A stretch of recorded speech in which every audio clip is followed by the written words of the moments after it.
शब-ए बारात आप सभी को बहुत बहुत मुबारक, क्योंकि भारत के अंदर देखने वाले हमारे ज़्यादा हैं। लिहाजा आपको मैं बता दूं कि आज जो इबादत की रात है, इसको इबादत में ही गुजारिए, क्योंकि आपका कोई अपना नहीं है। आप अगर एक कदम भी गलत उठाते हैं, आप गलत नहीं भी होते तब भी आपको गलत प्रशासन दिखा देता है, क्योंकि आप मुसलमान हैं। ऊपर से आपके त्योहारों पर आपको ही निशाना बनाया जाता है।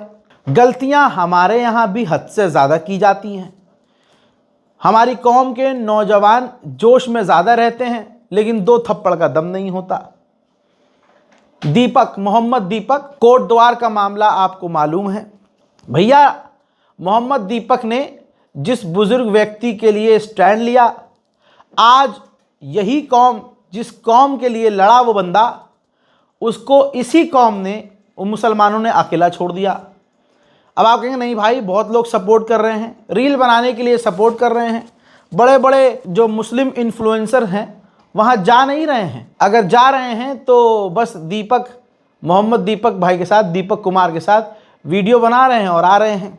ऐसे बहुत सारे अपडेट और जानकारियाँ मुझे मिली कि भैया एफआईआर तो उल्टा मोहम्मद दीपक पर ही गई है, दीपक कुमार पर कर दी है। दीपक कुमार दिल से बहुत ज़्यादा परेशान हैं। उनका एक ऑडियो भी मैंने सुना, जिसमें वो ये कह रहे हैं कि जिनके लिए मैंने स्टैंड लिया वो लोग मेरे साथ खड़े नहीं हैं, वो मुझे मारने आ रहे हैं, और जिनके लिए मैंने स्टैंड लिया वो लोग वहाँ खड़े हैं, लेकिन कोई उनसे बात नहीं कर रहा है। वो मुझे मारने आए हैं, लेकिन बजरंग दल वालों का सामना कोई नहीं कर रहा है। तो ये हमारे मुसलमानों के हालात हैं। हमें आपस में ही दम दिखाना होता है। एक मुसलमान की मुसलमान चलवाई हो, ओफो, फिर आप जलवा देखो, आप बदमाशी देखो। और आज है शब बारात, इबादत की रात है, जो मस्जिद में गुजारनी चाहिए। तो ये हमेशा होता है, सालों साल से होता आया है। तो नौजवान जो है कुर्ता पायजामा पहन के, टोपी लगाकर, एक बाइक पर चार चार लोग सवार होके सड़कों पर हुड़दंगी मचाते हैं। ये बात हकीकत है। मैं मुसलमान हूँ, मैं अपने आसपास खुद ये बचपन से देखता आया हूँ। घर वाले समझाते नहीं हैं, समझाते हैं तो आज के दौर में घर वालों की बात कहाँ किसी को समझ में आती है। ट्रैफिक रूल्स का उल्लंघन किया जाता है, और क्योंकि हम मुसलमान हैं तो माफ़ी नाम की कोई चीज़ हमें नहीं मिलती है, बल्कि हमें गिफ्ट में चूतड़ों पर लठ भी मिलते हैं। तो हमें ये काम करना क्यों है? सबसे बड़ी बात ये है, जो रात इबादत की है, इस इबादत की रात में आप मस्जिद के अलावा सड़कों पर हुड़दंगी करते क्यों हैं? सवाल ये है। हालांकि कर नहीं पाएंगे, क्योंकि लठ लेकर प्रशासन आपका इंतज़ार कर रहा है हर जगह। तो मेरे मुसलमानों से अपील है कि आज रात अपने बच्चों पर नज़र रखें। उनसे कहें कि अगर शैतान ज़्यादा हावी है तो भले ही इबादत करने मत जा भैया, घर के अंदर रहे, क्योंकि कल ऊंच नीच हो गई तुम्हारे स्टंटबाजी की वजह से, तो ये शब बारात की रात हमारे लिए काली रात हो जाएगी तुम्हारी गलती की वजह से। ये इबादत की रात है, ये नमाज की रात है, इसमें दुआएं आप पढ़ो, आलिम दीन की बात सुनो। और अगर तुम्हारा इबादत में मन नहीं लग रहा है तो शब बारात के इस त्यौहार को तुम अपनी आवारागर्दी के लिए इस्तेमाल मत करो। मेरी ये एक अपील है अपनी कौम से। मैं आपका अपना हूँ, मैं कभी भी आपके बुरे के लिए नहीं बोला हूँ, आपके अच्छे के लिए बोला हूँ। नौजवान लोग समझ जाएं, जो नौजवान समझदार लोग हैं वो अपने छोटों को समझाएं कि मस्जिद के अंदर रहें, अपने घर के अंदर रहें, इबादत करें। ये इबादत की रात है। मिडिल ईस्ट स्पेशल रिपोर्ट में आपका स्वागत है। खुलासा करने जा रहा हूँ, ये खुलासा मैं नहीं कर रहा हूँ, लेबनान के अंदर अंतर्राष्ट्रीय फ़ौज जो तैनात है उसने खुलासा किया है कि इजराइल केमिकल की बारिश कर रहा है, केमिकल स्प्रे कर रहा है लेबनान और सीरिया के बॉर्डर के इलाकों में। वो केमिकल क्या है? वो केमिकल ऐसा है, ये खुद इंटरनेशनल फोर्स ने बताया है। लेबनान और सीरिया की गवर्नमेंट तो बोलेगी भी नहीं, चाहे उनको नंगा करके उल्टा लगा दिया जाए और अमेरिका और इजराइल मिलकर उनके साथ कुछ भी कर लें, वो नहीं बोलेंगे। ये इंटरनेशनल फौज है जिसने खुलासा किया है, जो लेबनान में तैनात है। उन्होंने कहा है कि सीरिया और लेबनान के बॉर्डर पर इजराइल केमिकल स्प्रे कर रहा है, जिसकी वजह से परमानेंटली ये ज़मीन जो सीरिया और लेबनान की है इतनी बेकार हो जाएगी कि ज़िंदगी में इस ज़मीन पर कभी भी कोई भी फसल नहीं उगेगी। यानी पूरी ज़मीन को बर्बाद कर रहा है इजराइल। तो अगर लेबनान और सीरिया में ये कर रहा है इजराइल, तो इजराइल ने ये काम गाज़ा में कितने ख़तरनाक तरीके से किया होगा। गाज़ा के अंदर आपको कोई हरी ज़मीन नज़र नहीं आ रही होगी। तो ये बात क्लियर है कि इजराइल ने मिडिल ईस्ट को लगभग पूरी तरह से तबाह बर्बाद कर दिया है। ग्रेटर इजराइल के चक्कर में इजराइल ने कई सारे मुल्कों का भविष्य अंधकार में ढकेल दिया है। केमिकल का इस्तेमाल तो कर ही रहा है इजराइल, लेकिन लेबनान पर पूरी ताकत से सीज फायर के बावजूद हमले भी कर रहा है इजराइल। ये देखिए,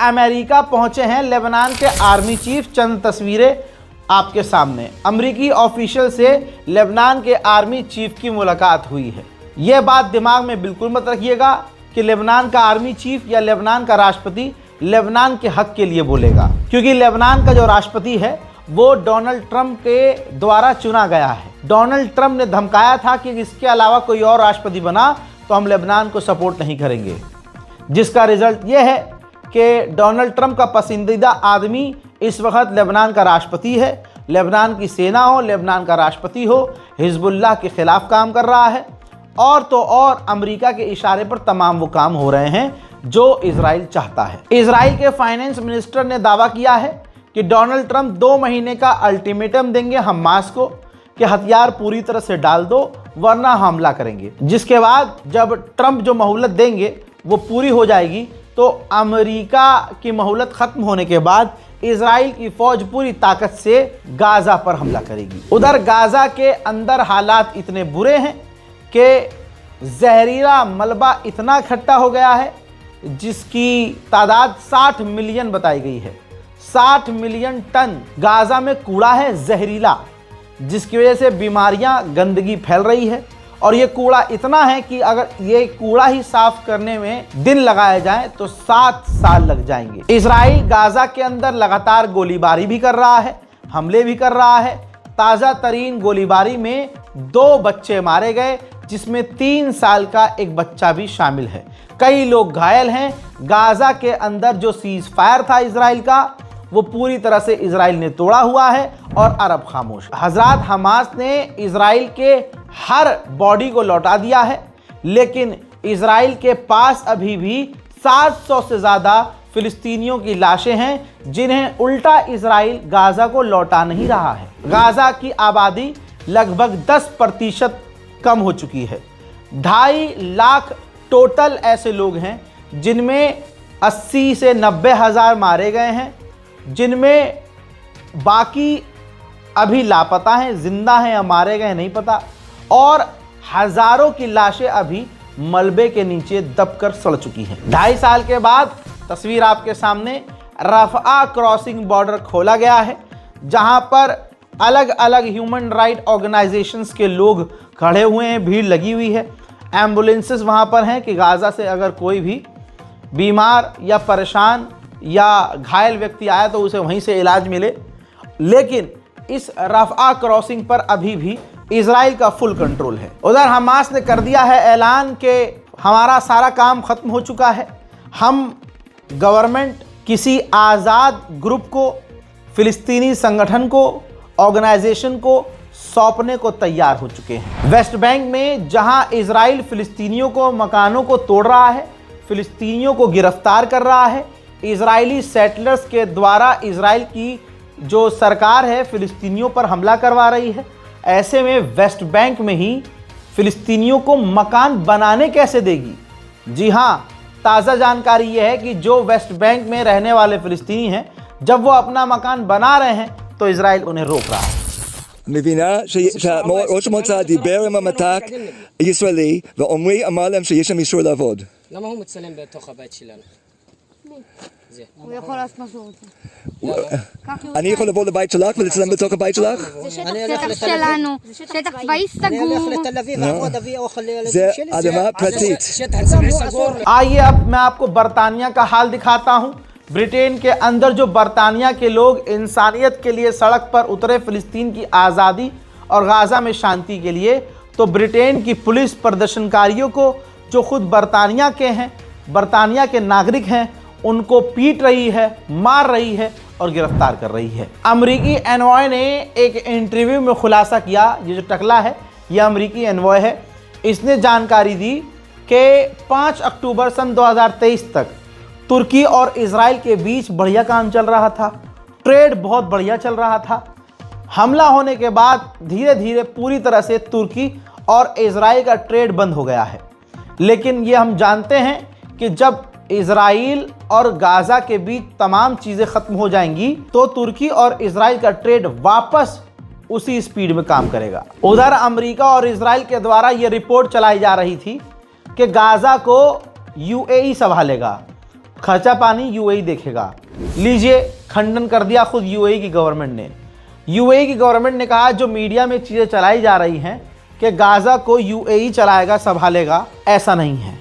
हमारा कोई इंटरेस्ट नहीं है गाज़ा को संभालने का, गाज़ा को चलाने का। यानी आप देख लीजिए, यूएई जहां दुनिया के सामने हमदर्द फ़िलिस्तीन का बनता है, आपको बता दूं ये 1% भी कंट्रीब्यूशन गाज़ा में देना नहीं चाहता है। उधर सीरिया की गवर्नमेंट ने कहा है कि हमने बहुत सारे ऐसे लोगों को गिरफ्तार किया है जो हिजबुल्लाह के लिए काम कर रहे थे, हमने उन्हें गिरफ्तार कर लिया है। कुर्दिश और सीरिया के बीच में एग्रीमेंट होने के बाद जिन जिन इलाकों में सीरिया के इलाकों में जो कुर्दिश लोग थे, उन इलाकों में भी अब सीरिया की फौज जाकर तैनात हो रही है।